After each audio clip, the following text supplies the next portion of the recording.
Twelfth के syllabus में accounts में there are 3 books, partnership, company accounts and one is analysis of financial statements, analysis of financial statements. 11th में एक ही book थी। 11th में हम क्या पढ़ रहे थे? Book keeping, double entry book keeping. तो book keeping, what is accounting? Accounting is an art of recording, classifying, summarising, analysing and interpreting. Last step was communicating the results. So first step is recording. Identification, measurement, back end steps होते हैं. First actual step is recording. Recording कहाँ पे होती है? Samaira next seat पे बैठ जाओ।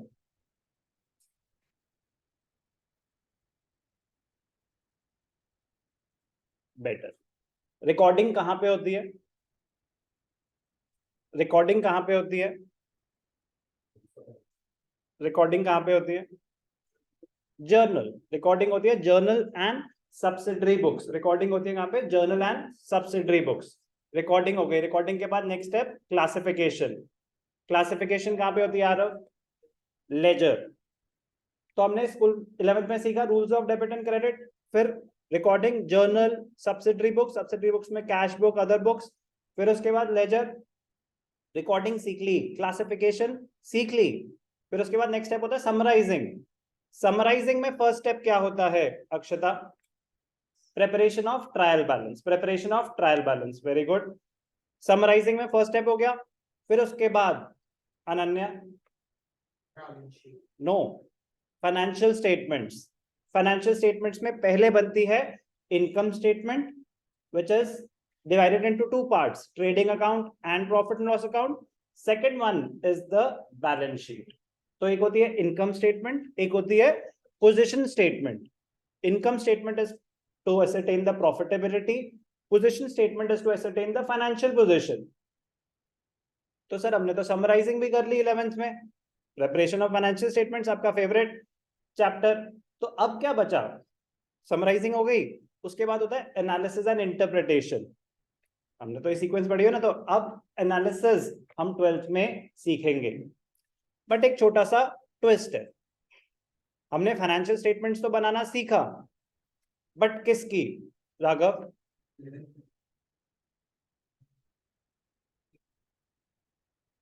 अक्षता, Anishka, sorry, very good. Sole proprietorship की हमने 11th में सीखा। Financial statements of sole proprietorship, different types of business organisations, sole proprietorship, partnership, companies. तो सोल प्रोप्राइटरशिप हम 11th में कर चुके हैं। 12th में हम सीखेंगे पार्टनरशिप और कंपनीज। पहले हमारे कोर्स में accounts of not for profit organisations भी होता था। आपकी किस्मत अच्छी है कि वो कोर्स से डिलीट हो गया, because it was a scoring chapter, but it was a big chapter. मतलब 11th की जो फाइनेंशियल स्टेटमेंट्स हैं, जितनी देर वो करने में लगती है उतनी देर ही एक चैप्टर था नॉट फॉर प्रॉफिट ऑर्गेनाइजेशन, उतनी वो सीखने में लगती। तो it was one of the biggest chapter of class 11th। तो सोचो उतना डिलीट ही हो गया, किस्मत। क्यों डिलीट हुआ? उतना रेलेवेंट नहीं है। Accounts of not for profit organisation, कह रहे हैं इनको पहले हम प्रॉफिट मेकिंग ऑर्गेनाइजेशन तो ठीक से सिखा दें, ये नॉट फॉर प्रॉफिट को इतनी सीरियसली लेंगे नहीं। अकाउंटिंग जो ज्यादा जरूरी है, जरूरी सबकी है, बट ज्यादा जरूरी किसकी है? उनके लिए तो मैंडेटरी है ना, प्रॉफिट मेकिंग ऑर्गेनाइजेशंस के लिए, और ज्यादा है भी वही। Now the point is 11th में हमने सीखा financial statements of sole proprietorship. तो हम 12th में 3 segments, partnership, company accounts and analysis. Analysis हम किसका कर रहे हैं? कौन हैंड रेज करेगा? हम एनालिसिस किसका करने वाले हैं? सोल प्रोप्राइटरशिप का, पार्टनरशिप का, कंपनीज का, या सबका? हो सकता है सबका, सबका, सोल प्रोप्राइटरशिप का, सबका, partnership, partnership and companies, sole proprietorship का नहीं। क्यों? एनालिसिस कब करा? एक्स्ट्रा क्लासेस हुई थी स्कूल में। एनालिसिस नहीं, प्रेपरेशन कर चुके हम 11th में। जो करा है preparation of financial. I am asking Anvi, 12th में एनालिसिस, 12th में एनालिसिस किसका होगा? सोल पार्टनरशिप, कंपनीज या सबका? पार्टनरशिप। Companies only. बुक का नाम ही क्या है? Analysis of financial statements of companies. Of companies अगर उसमें हम जाएंगे तो डिटेल में सिर्फ कंपनीज का, ना सोल प्रोप्राइटरशिप का, ना पार्टनरशिप का। ऐसा क्यों? एनालिसिस वाला स्टेट होते सब है, एनालाइज करते हैं, बट सोल प्रोप्राइटरशिप में क्या है? सिंगल ओनर है। क्या उसमें पब्लिक का पैसा इन्वेस्टेड है? Samaira, your name is Samaira ना? ठीक है। सोल प्रोप्राइटरशिप में कितने ओनर्स होते हैं? सिंगल ओनर, उसी का अपना पैसा है। क्या पब्लिक इन्वेस्टमेंट है उसमें? सिंगल ओनर है। इन्वेस्टर्स नहीं होते उसमें, ज्यादा से ज्यादा वो बैंक लोन ले सकता है। पार्टनरशिप में भी पार्टनर्स होते हैं, they are the owners. Shares of a partnership are not transferable. Shares of a partnership are not transferable. But companies में क्या होता है? कंपनीज में होते हैं शेयर होल्डर्स। कंपनीज में क्या होते हैं? Share holders. और शेयर होल्डर्स अनलिमिटेड हो सकते हैं। Shares, number of shares limited होते हैं। शेयर होल्डर्स की तो कोई लिमिट ही नहीं है, आप भी रिलायंस के शेयर्स खरीद सकते हैं कल ही। नाउ कंपनीज में public money is invested, public money is involve. SEBI, securities and exchange board of India, उनकी गाइडलाइंस एप्लीकेबल हो जाती हैं। कंपनीज एक्ट 2013, उनके लॉज एप्लीकेबल हो जाते हैं। तो कंपनीज की अकाउंटिंग बहुत ज्यादा स्ट्रिंजेंट होती है, उन पे रूल्स एंड रेगुलेशंस कहीं ज्यादा हैं, क्योंकि पब्लिक मनी इज इन्वॉल्व। और आपने भी अगर इन्वेस्टमेंट करनी है, सोल प्रोप्राइटरशिप में करोगे, पार्टनरशिप में करोगे, या किसी कंपनी में करोगे as an investor? Company. Partnership में आप एक अनसिक्योर्ड लोन तो दे सकते हो, ओनरशिप नहीं उसकी गेन कर सकते। On the other hand, company में जैसे आपने एक शेयर भी खरीदा, उतने टू दैट एक्सटेंट आप ओनर बन चुके हो, टू दैट एक्सटेंट आप ओनर बन चुके हो। So analysis of financial statements of companies, आप किसी भी कंपनी में इन्वेस्ट करने से पहले एनालाइज करना चाहोगे फाइनेंशियल पोजीशन क्या है। जो भी एनालिस्ट होते हैं, रिस्क एनालिस्ट होते हैं, डेटा एनालिस्ट होते हैं, इन्वेस्टमेंट डिसीजंस लेने के लिए इन्वेस्टमेंट बैंकर्स होते हैं, तो वो एनालिसिस ही कर रहे होते हैं, तभी वो आपको डिसीजन लेके बता पाते हैं। कंपनीज का एनालिसिस हो रहा होता है, लिस्टेड कंपनीज होती हैं, listed at the stock exchange. तो हमारे कोर्स में analysis of financial statements of companies only. तो लाइफ में अगर कुछ बड़ा करोगे, तो आप एनालिसिस कर रहे होगे, आपके पहले सब कुछ रेडी हो चुका होगा, बुक कीपिंग इज डन, ठीक है ना? आप एनालिसिस मतलब अकाउंटिंग कंप्लीट हो चुकी है कि आपके सामने फाइनेंशियल स्टेटमेंट्स आ जाएंगी, आप एनालाइज कर रहे होगे कि परफॉर्मेंस कैसी रही, चाहे आप इंटरनल हो, चाहे आप बोर्ड ऑफ डायरेक्टर्स पे हो, चाहे आप एक्सटर्नल हो सकता है कि आप बैंकर हो, आपने लोन्स दे रखे हैं, कुछ भी, मैं कह रहा हूं अगर सीनियर लेवल पे हो तो एनालिसिस कर रहे होगे। बट एनालिसिस वही कर सकता है जिसको पीछे का प्रोसेस इन एंड आउट बहुत अच्छे से आता हो। जिसको पीछे का प्रोसेस अच्छे से नहीं आता, जिसको फाइनेंशियल स्टेटमेंट्स बनानी नहीं आती, वो एनालाइज कहाँ कर पाएगा? तो इसलिए बहुत जरूरी है पहले ये सीखना फाइनेंशियल स्टेटमेंट्स बनती कैसे हैं। सोल प्रोप्राइटरशिप की 11th में हमने कर ली, 12th में दोबारा सोल प्रोप्राइटरशिप नहीं है, बट उसके रूल्स आपके दिमाग में हमेशा रहने चाहिए। वाई? चाहे सोल प्रोप्राइटरशिप हो, चाहे पार्टनरशिप हो, चाहे कंपनी हो, रिकॉर्डिंग के रूल्स एग्जैक्टली सेम है, rules of debit and credit exactly same है, क्लासिफिकेशन के रूल्स एग्जैक्टली सेम है, ट्रायल बैलेंस तक सब कुछ एग्जैक्टली सेम है। फिर फर्क कहां जाता है? प्रेपरेशन ऑफ फाइनेंशियल स्टेटमेंट्स में। प्रेपरेशन ऑफ फाइनेंशियल स्टेटमेंट में सबके फॉर्मेट अलग है, प्रेजेंटेशन अलग है। सोल प्रोप्राइटर कहता है कि मुझे नहीं चाहिए तुम्हारा पैसा, तो उसके इतने स्ट्रॉन्ग नहीं है रूल्स, उसके ऊपर इतनी कोई लिमिटेशन नहीं है कि नहीं ऐसा ही फॉर्मेट होना चाहिए, सिंगल है, सिंपल सा फॉर्मेट है, कोई डिटेल्ड फॉर्मेट नहीं है।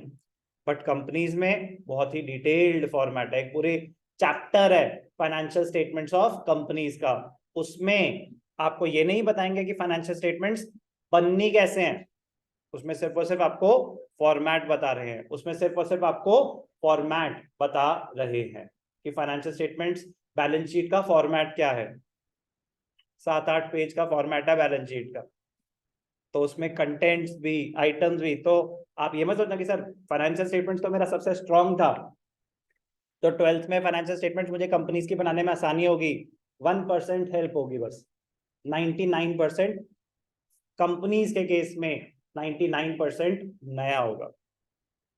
तो प्लीज ध्यान रखेंगे, पता होना चाहिए कि पूरे साल हम करने क्या वाले हैं।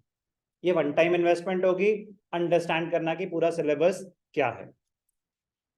80 मार्क्स का बोर्ड एग्जाम होगा, ऐसा क्यों? 20 मार्क्स का क्या है, प्रोजेक्ट एंड वाइवा। पहले इसके 3 सेगमेंट होते थे 20 मार्क्स के, कि 4 मार्क्स की प्रोजेक्ट फाइल होती थी, 12 मार्क्स का रिटन एग्जाम होता था और 4 मार्क्स का वाइवा होता था। इस साल जो सिलेबस इशू करा है सीबीएसई में, उन्होंने क्या लिखा है, 12 मार्क्स की प्रोजेक्ट फाइल है, तो प्रोजेक्ट फाइल को सीरियसली लेना। आप एक दिन में बनाओ या एक महीने में बनाओ, मिलते सबको 12 ही हैं, मिलते सबको 12। अगर अनलेस आपने कोई कंसेप्चुअल एरर कर दिया, कि कंसेप्चुअल एरर मतलब ठीक से कॉपी नहीं कर पाए, करना तो कॉपी ही है तुमने, बट मैं कह रहा हूँ ध्यान से कॉपी करना कि रूल्स की वायलेशन ना हो। 12 मार्क्स की प्रोजेक्ट फाइल है, 8 मार्क्स का वाइवा होता है। वाइवा में प्रोजेक्ट से रिलेटेड भी क्वेश्चन हो सकते हैं, आपके सिलेबस में कुछ भी हो सकता है, 11th के क्वेश्चन हो सकते हैं, 12th के हो सकते हैं। तो वाइवा के लिए आप वाइवा से 1 दिन 2 दिन पहले प्रिपेयर नहीं कर सकते, तो जो पढ़ रहे हो उसको बस ढंग से पढ़ना और कुछ नहीं करना होता। तो उन 20 मार्क्स के लिए बस प्रोजेक्ट फाइल ध्यान से टाइम से बना लेना। बहुत बड़ी बेवकूफी करते हैं कुछ बच्चे, जनवरी फरवरी में जाके अपनी प्रोजेक्ट फाइल बना रहे होते हैं। आप सोचो उस टाइम कितना क्रूशियल है आपका टाइम, अभी बहुत सारा आपके पास फालतू टाइम होगा, तब तो ऐसा होगा कि काश 1 हफ्ता और मिल जाता तो मैं तो 100% मार्क्स ले आता। उस टाइम पे तो टाइम की वैल्यू कहीं ज्यादा होती है ना, रिमेनिंग टाइम कम होता है। 80 मार्क्स की अगर बात करें, कोई बता सकता है पार्टनरशिप कितने मार्क्स का है? पार्टनरशिप है 36 मार्क्स का। तो पार्टनरशिप पूरी बुक है जिसमें मल्टीपल चैप्टर्स हैं, partnership is 36 marks. Then company accounts, company accounts is 24 marks. And analysis of financial statements, analysis of financial statements, क्या बताया मैंने आपको, हम किसका एनालिसिस कर रहे होंगे? Only financial statements of companies, that is of 20 marks. तो बोर्ड में एग्जाम में भी सेक्शन ए होता है 60 मार्क्स का, सेक्शन बी होता है 20 मार्क्स का। वाइवा में एनालिसिस पे क्वेश्चंस काफी आते हैं, बहुत दूर की बातें हैं। बट सर जब हमने 11th में पढ़ाई करी तो हमने कभी ये नहीं देखा कि कौन सा चैप्टर कितने मार्क्स का है, क्योंकि तब हमारा फोकस बड़ा सिंपल सा था, आपके सर कॉन्सेप्ट्स क्लियर होने चाहिए, मार्क्स तो बाय प्रोडक्ट रहेंगे।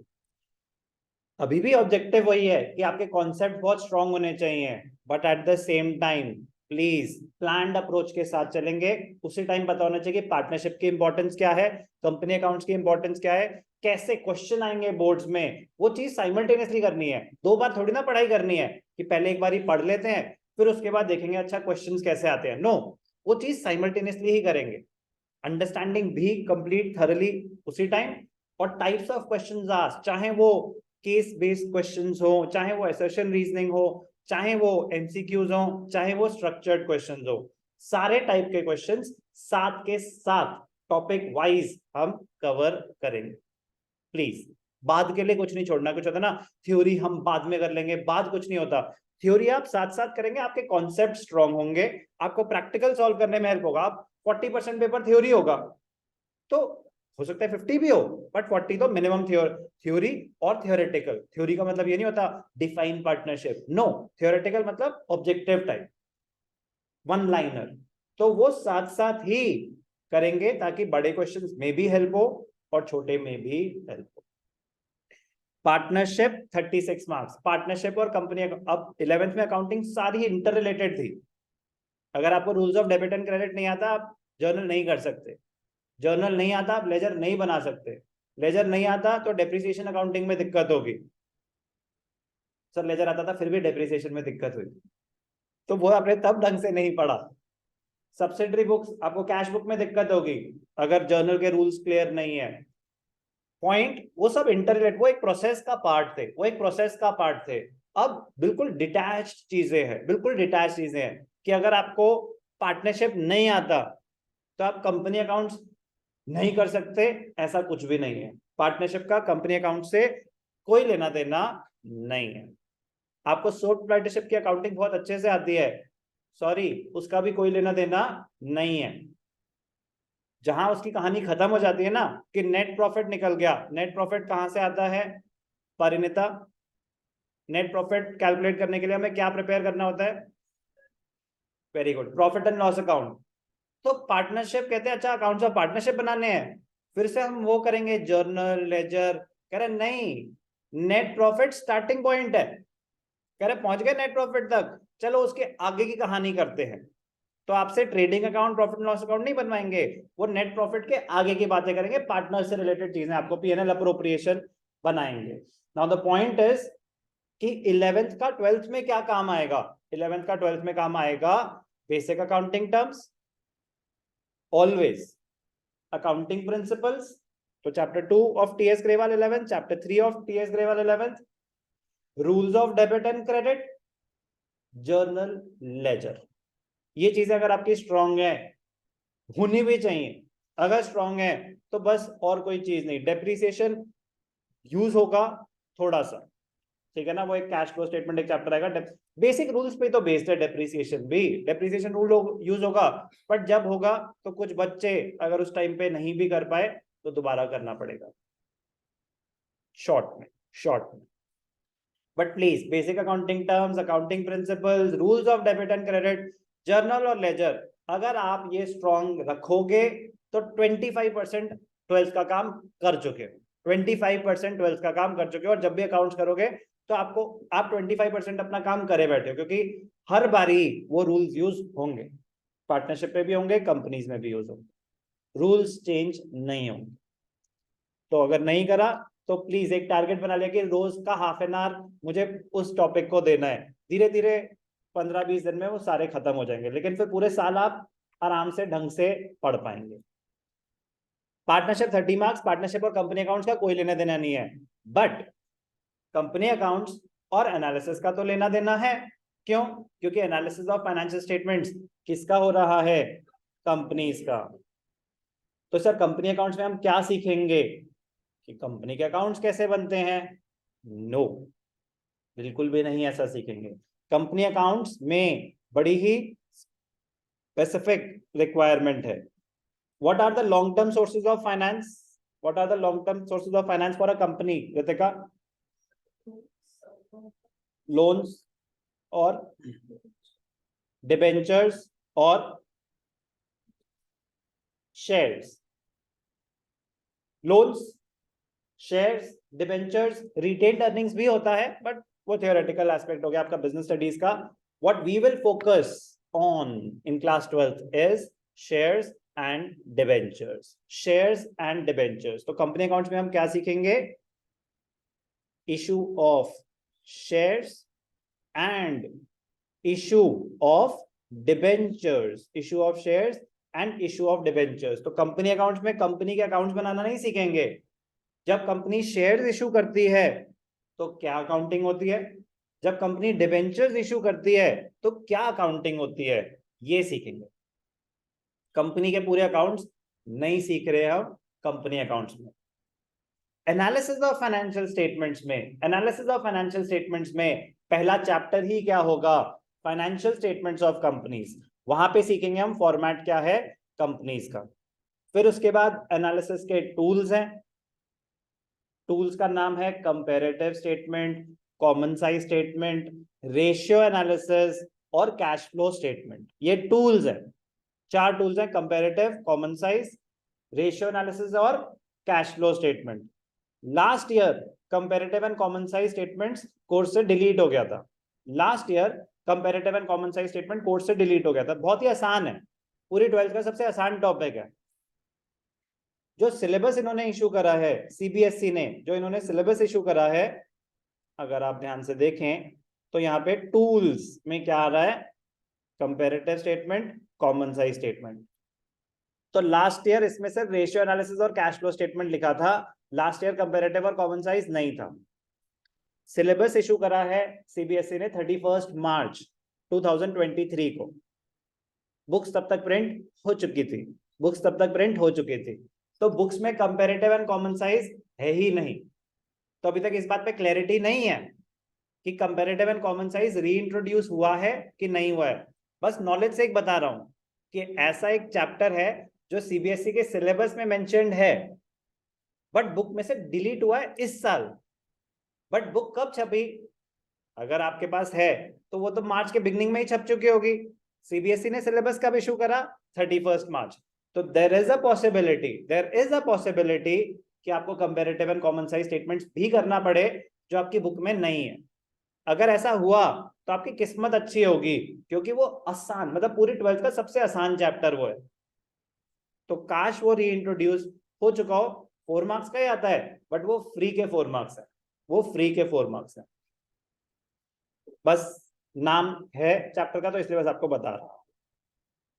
अगेन अवेयरनेस, अभी हमारा सारा फोकस, तो अगर हम पार्टनरशिप कर रहे हैं, जब मैं पार्टनरशिप कर रहा हूं ना, तो मुझे फर्क नहीं पड़ना चाहिए कि कंपनी अकाउंट्स में क्या है क्या नहीं है, जब मैं पार्टनरशिप कर रहा हूं। लेकिन जैसे ही मैं पार्टनरशिप बंद कर देता हूं, तो मैं 12th में हूं ना, तो मुझे पता होना चाहिए कि 12th में क्या क्या है। मुझे बार बार वो ये रिवाइज नहीं करना, पता तो होना चाहिए कि क्या क्या है, तो बस एक बार ही सुनना है। Partnership 36 marks, company accounts 24 marks, analysis of financial statement पूरा 20 मार्क्स का है, जिसमें कैश फ्लो स्टेटमेंट 8 मार्क्स का है। बाकी सारे फाइनेंशियल स्टेटमेंट का format, theoretical chapter, analysis of financial statement और रेशियो एनालिसिस वो 12 मार्क्स का है। पूरी बुक जो एनालिसिस की है वो 20 मार्क्स की है। पार्टनरशिप से हम स्टार्ट करेंगे। पार्टनरशिप आपस में इंटर रिलेटेड है। पार्टनरशिप में सबसे पहले हम क्या करेंगे, फंडामेंटल्स ऑफ पार्टनरशिप। तो सबसे पहले आज स्टार्ट ही हो जाएगा फंडामेंटल्स ऑफ पार्टनरशिप। उसके बाद नेक्स्ट चैप्टर पार्टनरशिप में होगा गुडविल, फिर होगा change in profit sharing ratio, फिर एडमिशन, फिर रिटायरमेंट, फिर डेथ, फिर डिसोल्यूशन। तो हम कर क्या रहे हैं, हम वेरियस एस्पेक्ट्स स्टडी कर रहे हैं कि अगर हम एक पार्टनरशिप फर्म के अकाउंट्स बना रहे हैं, तो पार्टनरशिप की लाइफ में क्या क्या इवेंट्स आ सकते हैं, पार्टनरशिप की लाइफ में क्या क्या इवेंट्स आ सकते हैं। तो पहला चैप्टर तो हो गया फंडामेंटल्स ऑफ पार्टनरशिप। उसमें आपको ये सिखाएंगे कि जो बेसिक रूल्स ऑफ अकाउंटिंग है वो तो है ही है, अपार्ट फ्रॉम दैट आपको क्या क्या पता होना चाहिए, क्या डिफरेंट अकाउंट्स बनने वाले हैं पार्टनरशिप में, कि profit and loss appropriation account क्या होता है, पार्टनर्स कैपिटल अकाउंट क्या होता है, कैसे बनता है, करंट अकाउंट क्या होता है, कैसे बनता है। बैलेंस शीट जैसे बनती थी प्रोप्राइटरशिप में, वैसे एग्जैक्टली सेम तरीके से बनती है पार्टनरशिप में। तो रूल्स वो सेम है सारे के सारे, बैलेंस शीट के प्रिपरेशन के भी। कंपनीज के अपने बिल्कुल अलग है। कंपनीज पे क्या एप्लीकेबल होती है, कंपनीज एक्ट 2013। पार्टनरशिप पे क्या एप्लीकेबल होती है, partnership act of 1932। Good. Sole proprietorship पे कोई एक्ट एज सच नहीं है, बट पार्टनरशिप एक्ट में भी कोई फॉर्मेट प्रिस्क्राइब नहीं है अलग से।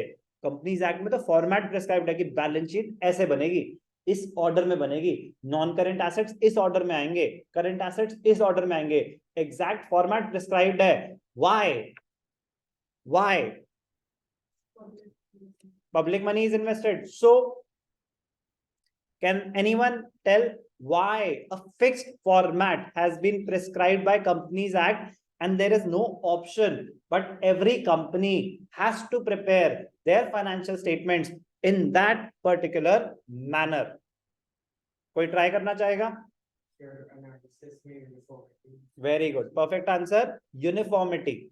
यूनिफॉर्मिटी, आपको इन्वेस्ट करना है A limited, B limited, C limited, तो सब के सब एग्जैक्टली सेम फॉर्मेट में होंगे, तो ही स्टेटमेंट्स विल बी कंपेरेबल। तो कंपेरेबिलिटी, अंडरस्टैंडिंग बिकम्स इजियर।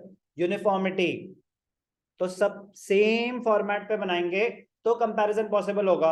आपके 11th में 60% आए, आपके 50% आए, आप डिफरेंट स्कूल में हो, आप डिफरेंट स्कूल में हो, क्या रिजल्ट कंपेरेबल है? नहीं है। तो कोई किसी फॉर्मेट में बना रहा है फाइनेंशियल स्टेटमेंट्स, कोई किसी फॉर्मेट में बना रहा है, तो वो कंपेरेबल नहीं होती world over. World over, India तो छोड़ो, अब इन्वेस्टमेंट ग्लोबल है, फॉरेन इन्वेस्टर्स है, तो uniformity is very very important. तो uniformity is the keyword here. Uniformity helps in comparability. Clear? तो इसीलिए वो एक फिक्स फॉर्मेट इशू किया गया। चलो बैक टू पार्टनरशिप। पार्टनरशिप में सबसे पहले हम सीखेंगे फंडामेंटल्स। फंडामेंटल्स में हम सीखेंगे नए नए अकाउंट्स क्या बनने हैं, पीएनएल अप्रोप्रिएशन बनना है, कैपिटल अकाउंट बनना है, करंट अकाउंट बनना है। अगर फंडामेंटल्स स्ट्रांग होगा तो आगे पार्टनरशिप, पूरी पार्टनरशिप में यूज होंगे कॉन्सेप्ट्स, तो वहां गलती बिल्कुल भी मत कर लेना। अगर बीआरएस नहीं आता तो क्या वो फाइनेंशियल स्टेटमेंट्स को अफेक्ट करेगा? नहीं करेगा, कोई लेना देना नहीं था उनका आपस में। अगर डेप्रिसिएशन नहीं आता तो क्या फाइनेंशियल स्टेटमेंट्स को अफेक्ट करेगा? बिल्कुल भी नहीं करेगा, क्योंकि आपको तो सब अमाउंट्स गिवन होते हैं जब आप फाइनेंशियल स्टेटमेंट्स बना रहे हो। तो कुछ चीजें थी जो इंटररिलेटेड नहीं थी। लेकिन अगर पार्टनरशिप में फंडामेंटल्स नहीं आता तो आप गुडविल में भी परेशान होगे, चेंज इन पीएसआर में भी, क्योंकि फॉर्मेट यहाँ सीख रहे हो, रूल्स यहाँ, ये एक तरह से आपके ना रूल्स हैं डेबिट एंड क्रेडिट के फॉर पार्टनरशिप, कि डेबिट साइड पे क्या आएगा, क्रेडिट साइड पे क्या आएगा, पीएनएल अप्रोप्रिएशन में, करंट अकाउंट में, कैपिटल अकाउंट में, और डेफिनेटली बेसिक कैलकुलेशन सीखोगे। तो it is going to be a lengthy chapter but very easy chapter, क्योंकि छोटे छोटे छोटे छोटे छोटे छोटे बहुत सारे कॉन्सेप्ट्स हम फंडामेंटल्स में सीखेंगे। तो जब कोई चीज लेंथी होती है तो सबसे इंपॉर्टेंट क्या होता है, मोमेंटम ब्रेक नहीं होना चाहिए, गैप नहीं आना चाहिए, अदरवाइज आप क्वेश्चन स्टार्ट तो कर पाएंगे, क्लोज नहीं कर पाएंगे। तो जब तक फाइनल आंसर मैच ना हो क्वेश्चन छोड़ना मत। कुछ लोगों को लगता है कि बस सर इतना ही काफी है, भरा भरा सा लगना चाहिए, 6 में से 4 आ जाए, 5 आ जाए, बहुत है। नहीं, आप ये नहीं समझ रहे कि अगर आपको क्लोज करना नहीं आता तो आप फाइनल आंसर निकाल नहीं पा रहे हो, आप फाइनल आंसर नहीं निकाल पा रहे हो। और अब जिस स्पीड पे स्ट्रक्चर चेंज हो रहा है, पैटर्न चेंज हो रहा है एग्जाम का, बहुत सारी चीजें जो आप पढ़ोगे वो सब आपको एंट्रेंस में यूज होगा 100%। उससे ज्यादा भी हो सकता है, जो चीजें डिलीट आती हैं डिलीट हो गई वो भी आएंगी। तो हर एक चीज कन्वर्ट हो जाएगी ऑब्जेक्टिव टाइप में। तो जो भी आप कॉन्सेप्ट सीख रहे हो इवेंचुअली ऑब्जेक्टिव टाइप में वो आएगा ही आएगा। तो आपको तो आंसर फाइनल निकालना ही नहीं आता, तो उसमें से सिलेक्ट कैसे करोगे? तो क्लोज करना आना चाहिए जो भी चीज आप कर रहे हो। पार्टनरशिप का first chapter fundamental, second chapter goodwill. What do you mean by goodwill? Company नहीं, business entity. Anyone define goodwill?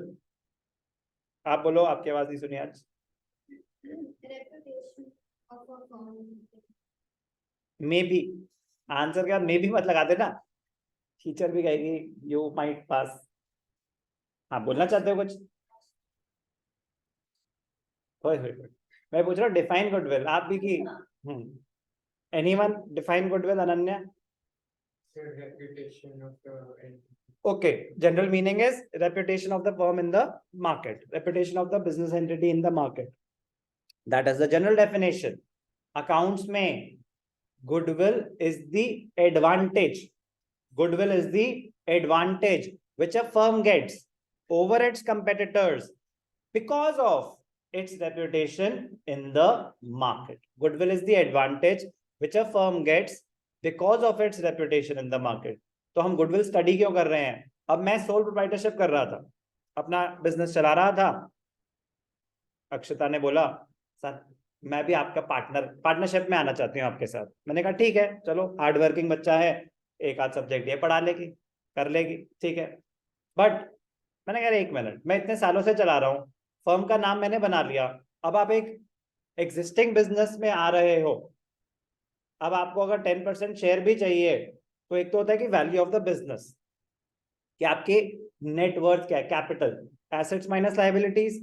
तो assets minus liabilities, for example assets हैं 50 लाख के including land and building, minus the liabilities 10 lakh, तो 40 लाख हो गई net worth. तो 40 लाख का 10% share चाहिए आपको, तो 4 लाख में आपको 10% शेयर मिल जाएगा। Example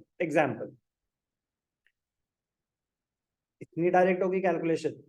no. जब भी वैल्यूएशन ऑफ बिजनेस होती है ना, तो सबसे इंपॉर्टेंट फैक्टर लिया जाता है goodwill, future earning capacity, future earning capacity. तो जो मैंने अपने एग्जिस्टिंग बिजनेस इतने साल मेहनत करके पास्ट एफर्ट्स की वजह से गुडविल जनरेट करी है, उसके तो पैसे बनते हैं ना। तो पार्टनरशिप में गुडविल वैल्यूएशन हम सीखेंगे गुडविल वैल्यूएशन पार्टनरशिप में। आगे जाके कंपनीज में भी होता है, उनके रूल्स थोड़े डिफरेंट होते हैं गुडविल वैल्यूएशन के, but goodwill valuation is one of the most important part. बहुत इजी है, बहुत इजी है, बट इंटरेस्टिंग पार्ट। क्यों सीख रहे हैं? क्योंकि पार्टनरशिप में डिफरेंट सिचुएशंस हैंडल करने के लिए, अगर कोई नया पार्टनर आ रहा है तो मतलब उतना वो शेयर एक्वायर कर रहा है, तो अगर कोई शेयर एक्वायर कर रहा है तो उसको सिर्फ एसेट्स और लायबिलिटीज के लिए पेमेंट नहीं करनी, उसको गुडविल के लिए भी पेमेंट करनी पड़ेगी। गुडविल सीखा, फिर सीखेंगे change in profit sharing ratio, change in PSR. Change in PSR, A B C were partners sharing profits equally, now they have decided to share profits in the ratio 3:2:1। तो अगर आपस में partners में profit sharing ratio change हो जाए तो accounting में क्या इंपैक्ट आता है, चेंज इन पीएसआर में ये सीखेंगे। Admission, A and B are partners, C is admitted to the firm, अगर कोई नया पार्टनर एडमिट करते हैं तो क्या होगा, ये सीखेंगे। Retirement, A B C are partners, C retire हो गया तो क्या होगा, ये सीखेंगे। Death, A B C are partners, C dies, B dies, कोई भी किसी पार्टनर की डेथ हो गई तो अकाउंटिंग इंपैक्ट क्या होगा, ये सीखेंगे। और लास्टली, अगर फर्म डिसॉल्व करनी है, डिसोल्यूशन ऑफ फर्म, तो क्या होगा। तो पार्टनरशिप के वेरियस इवेंट्स आप सीखेंगे कि उन टाइम पे क्या अकाउंटिंग होगी। बट जितना स्ट्रॉन्ग बेस होगा उतना ज्यादा आसान आगे का होता रहेगा, उतना ज्यादा आसान आगे की अकाउंटिंग पार्टनरशिप की होती रहेगी। पार्टनरशिप पूरा का पूरा इंटर रिलेटेड है। पार्टनरशिप का कंपनी से कोई लेना देना नहीं है, बट पार्टनरशिप का अपने आप में स्टार्टिंग से लेकर एंड तक लेना देना होगा। सो बी केयरफुल। पार्टनरशिप चलेगा approximately 3 months, approximately 3 months partnership. But आप सोचो 12 में से 3 महीने में अगर आप अपना ऑलमोस्ट 50% सिलेबस खत्म कर दें तो भी आप एक डिसेंट स्पीड पे चल रहे हैं। तो ऑलमोस्ट 3 मंथ्स चलेगा पार्टनरशिप। बहुत ही बड़ी गलती करोगे अगर बीच में गैप आ गया तो, क्योंकि partnership is almost 50% of the syllabus. So be careful. इस बैच में हम पार्टनरशिप से स्टार्ट करेंगे। ओवरव्यू ऑफ द सिलेबस इतना ही है, बट प्लीज सिलेबस को जस्ट रीड कि एक अवेयरनेस कि हमने क्या क्या पढ़ना है। कोई फर्क नहीं पड़ता, 15 मिनट उस चीज पे आप इन्वेस्ट कर दें कि आप पूरे साल क्या करने वाले हैं, तो आपका ही बेनिफिट होगा, आपका ही बेनिफिट होगा और कुछ नहीं। तो न्यूज से रिलेट करना सीख लोगे यार, ये तो हमारे कोर्स में है, बी इट अकाउंट्स और इकोनॉमिक्स। जब आप टर्म्स को पता होगा ना, amalgamation, issue of shares, IPO आपके कोर्स में है ये सब। What do you mean bye IPO, full form of IPO, Parineeta you should know, general knowledge. हम तो जब हमारे कोर्स में आएगा सीख ही जाएंगे, बट आईपीओ तो इतनी कॉमन टर्म हो गई है ना आज की डेट में, पता होना चाहिए। बेसिक सी चीजें हैं छोटी छोटी, बट बहुतों को नहीं पता, बहुतों को नहीं पता। लेकिन मैं कह रहा हूं कि अगर आपको पता हो कि शेयर्स इशू करना ये सब सीखना ही है अपने अपने कोर्स में, तो थोड़ा सा रिलेटेबिलिटी बन जाती है। जरूरी नहीं कि नहीं सर वो तो हम 4 महीने बाद सीखेंगे ना, तब देख लेंगे। अरे अच्छा, पूरे साल का है, पता है ना कि अगर चाहे आपका रूट 600 किलोमीटर का हो, लेकिन एक बार ही आप पूरा रूट देख लो कि अच्छा रास्ते में ये भी आएगा, रास्ते में वो भी आएगा, तो आपको पता ना, प्लान कर सकते हो अपना पूरा रूट कि वहां ना रास्ते में ये चीज आएगी, पहले से पता हो तो आप प्लान हो। एकदम से आ गई अनप्लान स्टॉप, आपका डिले कर देती है ट्रिप, पूरा का पूरा प्लान बिगड़ सकता है। तो मैं बस ये बोलूंगा कि अप्रोच तो हमने अपने पेस पे ही करना है, बट प्लान मैनर में हमें पूरा का पूरा रूट देखा हुआ हो। उसके बाद आराम आराम से, कोई बिल्कुल भागेंगे नहीं, आराम आराम से पढ़ेंगे। चाहे स्कूल वाले भाग रहे हैं, भागने दो, एक बार करना, ढंग से करना।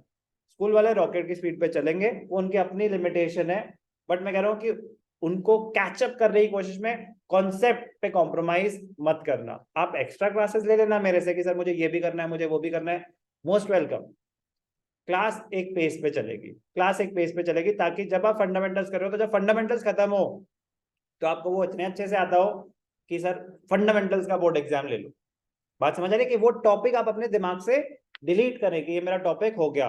जितना कर रहे हो उतना बहुत अच्छे से करना, ताकि वो रिपीट ना करना पड़े। टोटल सिलेबस चेंज नहीं होगा। प्रॉब्लम क्या आती है, हम कोई भी चीज डिटेल में नहीं करते, तो जब जब करनी पड़ती है वो स्टार्टिंग से दोबारा करनी पड़ती है। तो यही बोलूंगा कि जो चीज क्लोज करोगे ढंग से क्लोज करना, क्योंकि जब आप कंपनी अकाउंट्स कर रहे होगे ना, पार्टनरशिप यूज नहीं होगी। तो कोई चीज जब यूज नहीं हो रही होती ना, तो पता नहीं चलता कि वीक तो नहीं है, लेकिन जब आप पार्टनरशिप कर रहे होगे, एडमिशन कर रहे हो, फंडामेंटल्स के कॉन्सेप्ट वीक हैं, गुडविल के वीक हैं, तो वहां प्रॉब्लम देंगे। तो आपको पता चलता रहेगा यार ये मेरा वीक है, ये मेरा वीक है, तो एक रीजन मिलता है उसको रिवाइज करने का। लेकिन जैसे आपकी बुक चेंज हो जाएगी, आपको पता भी नहीं चलेगा कि उसके कॉन्सेप्ट वीक थे या स्ट्रॉन्ग थे, क्योंकि वो यूज नहीं हो रहे। तो it is very very important कि जब एक बुक क्लोज हो तो वो ऐसे क्लोज हो कि आपको सब कुछ आता हो। एक बार कराऊंगा, जितने डाउट्स पूछोगे उतने डाउट्स दूंगा, रिपीट नहीं होगी कोई चीज। मतलब हम चैप्टर 1 से चैप्टर 2 पे चले गए ना, तो क्लास में कभी चैप्टर 1 दोबारा नहीं होगा। चाहे मैं आपके स्कूल में चैप्टर 1 3 क्लासेस में कराया हो, मैं 6 में कराऊंगा, लेकिन चैप्टर 1 खत्म होने के बाद मैं चैप्टर 2 पे नहीं आऊंगा, क्योंकि उस पेज पे अगर हमें सेम चीज दोबारा करनी पड़े तो 2 साल लगेंगे कोर्स खत्म करने में। एक लॉन्ग टर्म प्लान बनाना पड़ेगा, ठीक है ना, which is not possible. So please consistency.